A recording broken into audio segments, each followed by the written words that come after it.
You know, I was on the Red Pill channel, and I happened to see this brother. He's a truck driver, but I think he's a local driver. Cool, you're a semi truck driver like me.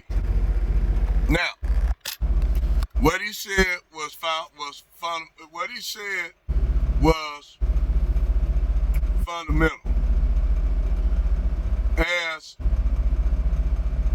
white men don't have to wear all the fashion shit to get with the top quality white women.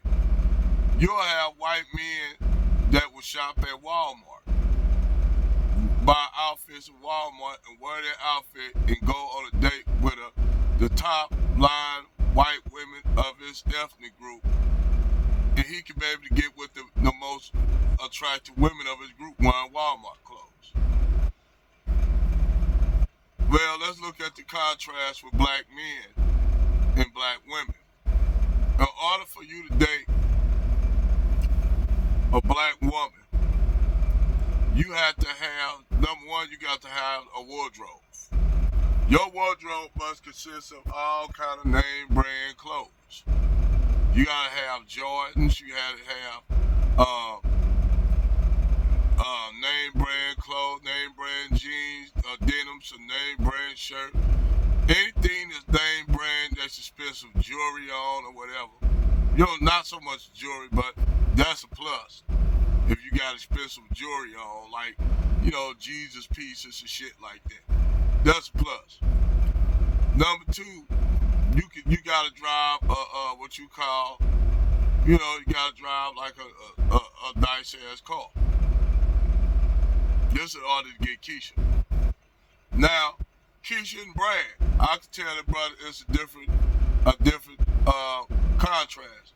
Brad don't have to come with nothing but his whiteness for Keisha. He don't have to be like David Curl said. His whiteness cover a multitude of sins and imperfection. His whiteness to them, he could be some poor white trash, and black women will still look at him like he's treasure. Now, we can say this is from programming. Black women are programmed to love from the slave plantation, all this kind of bullshit. But now I just think that's how black women actually feel. I feel that black women feel if they're going to get with a black man, you better have this and have that. Because your blackness don't mean nothing to a lot of them. Now, am I saying all black women? No, I'm not. I just said the vast majority of your blackness don't mean anything to them. If you're black women spend the majority of their time trying to live like celebrities. You see this on social media, you see it on television that promote this shit. Black women want to live like celebrities.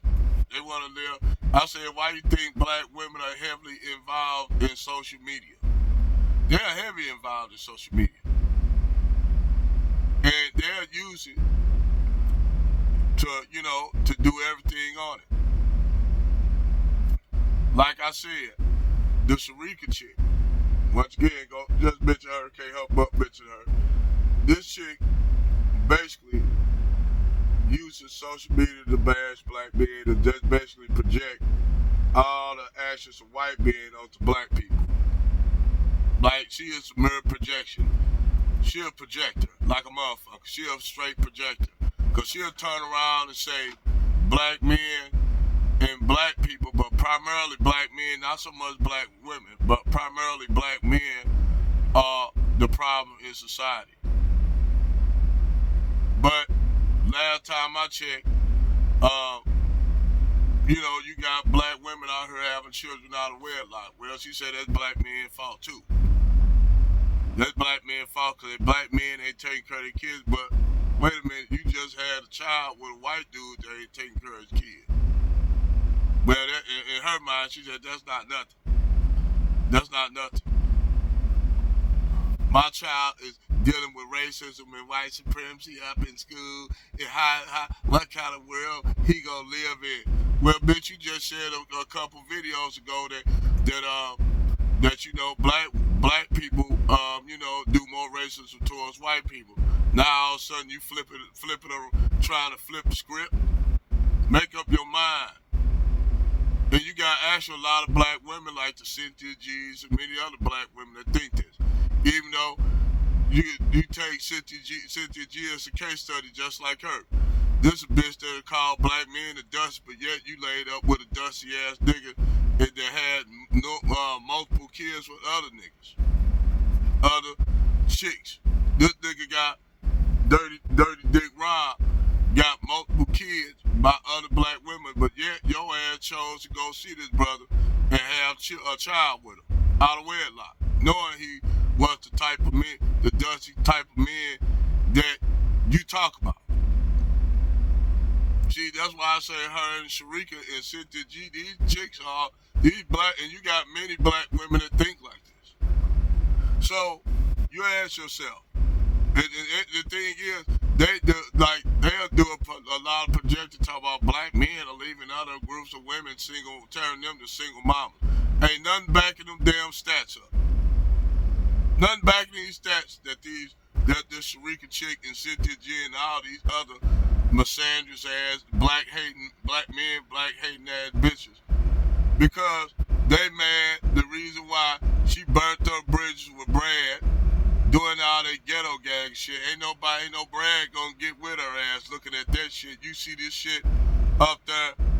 This shit is this shit gonna be remain in social media and fucking online forever of you getting ghetto gang, Shrika.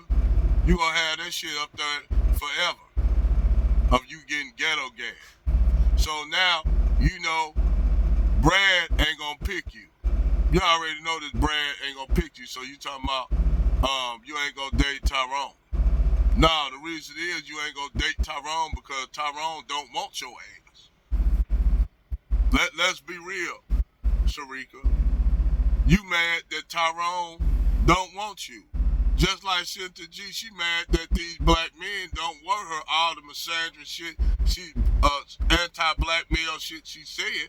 They done doubled down so much on hating black men that they can't get Brad. Brad don't want them. Why would Brad want to get with Shrika ass when you get up here basically doing ghetto guys? Don't no white dude want to be seen with that. It's like Mia Khalifa. Arabs trying to get with Mia Khalifa.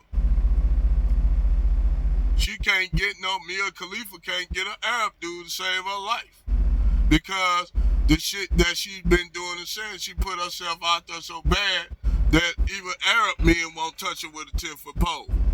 And then the Brad she married to, the Brad end up leaving her because of peer pressure from other Brads. Other Brads like, man, you dating that woman, man? Even an Arab dude somewhere. Now you see what I mean? That's what I'm saying. Shrika, she can't get a white man to save her life. If she get it, that shit that she did, that shit right there disqualify her for being with Brad.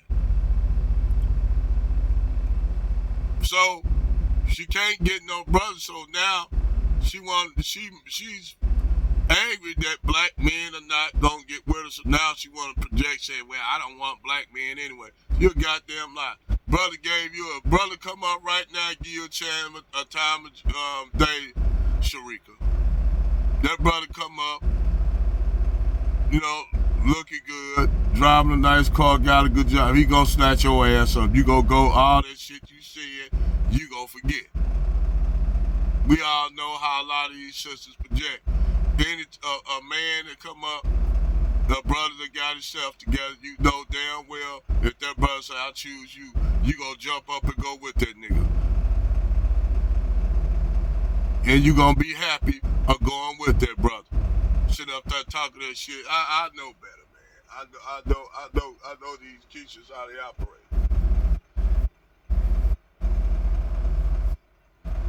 Like I said, I don't even know how this chick got a job with the Huffington Post as a journalist. Hell, that means anybody could be a goddamn journalist for the Huffington Post.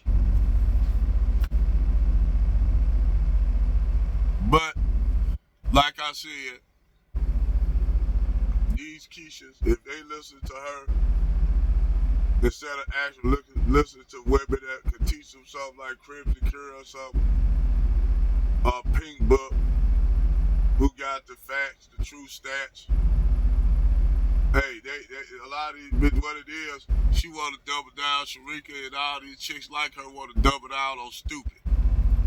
They want to double down on it because they know right now ain't no guy checking for them. And just to sit up there and run around talking about black men making black women single mamas when you got brands doing it more now. That's why you go through the black community, you see a whole bunch of biracial kids that black women not just had by white men, by Arab men from the Arab community all the way down to now even Indians. You got black women running around here in the black community with gangs of kids from different motherfuckers.